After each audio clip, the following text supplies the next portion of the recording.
Attiré de n'était en effet rien de moins que la possibilité, dit Heidegger, de penser l'être à même lui, de le penser, de penser l'être, non plus seulement dans le prolongement de la question de l'être telle qu'elle gisait dans Être et temps au cœur de l'analytique existentielle, de la finitude de l'être de là, non plus seulement depuis l'étant tel qu'il s'entend à partir de l'être de là, à même la structure d'être de cet étant que nous, qui questionnons, sommes toujours déjà nous-mêmes. Il s'agissait de penser l'être à partir de sa provenance propre, de la provenance propre de celui-ci, et dans sa mouvmentation intrinsèque à partir de l'être de l'être, du cœur même de l'être, du foyer même de l'être, purement et simplement, dans les replis et mouvements de quoi, au péril des fluctuations et des marées de l'histoire de l'être, nous nous trouvons toujours déjà nous-mêmes, de toutes parts, dès toujours et immémorialement impliqués. Il s'agissait de penser l'être à même l'événementialité de sa propre dispensation, celle de l'événement même dont il s'agit singulièrement dans l'Erasmus, et de le penser à partir de l'être, à partir de ce que Heidegger nomme à partir de maintenant das Wesen des Seins, non pas l'essence de l'être, parce que l'être n'a précisément pas d'essence, mais de son Wesen, de l'espace de mouvmentation qui lui est propre et qui s'offre à l'aventure d'une histoire de l'être.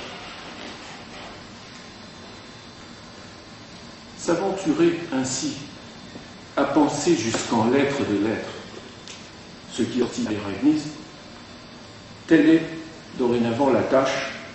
qui revient à l'autre commencement de pensée, esquissé avant cette conférence, dans les traités impubliés des années 1935 à 1945,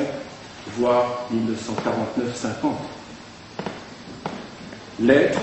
das Wesen, de l'être, comme événement, voire les traits de celui-ci, die Wesung des Seins als Ereignis, selon l'une des formules récurrentes des Beiträge zur Philosophie, c'est ce qui en est le foyer et la demeure, l'être de l'être, sa demeure, mais aussi l'aventure, les traits de celui-ci, au sens de la dimension topologique mouvementée où la dispensation de l'être peut seulement et singulièrement avoir lieu, pour ainsi dire, à la merci de l'hospitalité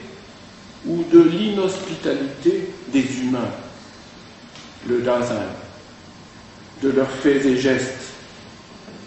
du soin qu'ils ont ou non pas de la parole, de l'économie de leurs feux et lieux. En quoi il devrait être clair que penser l'être sans l'étant ne veut nullement dire chez Heidegger, comme on l'entend encore trop souvent reprocher aux penseurs, que les faits et agissements des humains n'y seraient plus guère pris en considération. Tout au contraire. Mais la dispensation de l'être implique en elle, inextricablement, dans l'irréversible, tous les moindres faits et gestes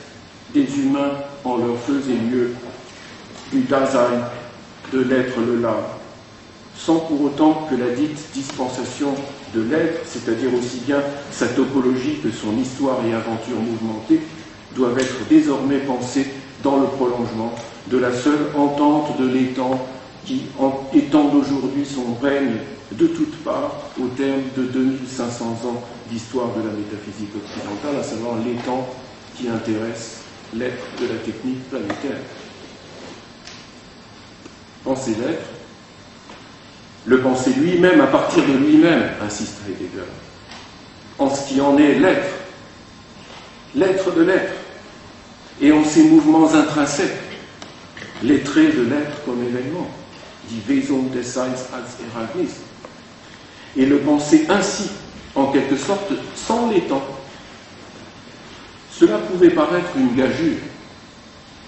au gré des seuls moyens et modalités du langage de la métaphysique.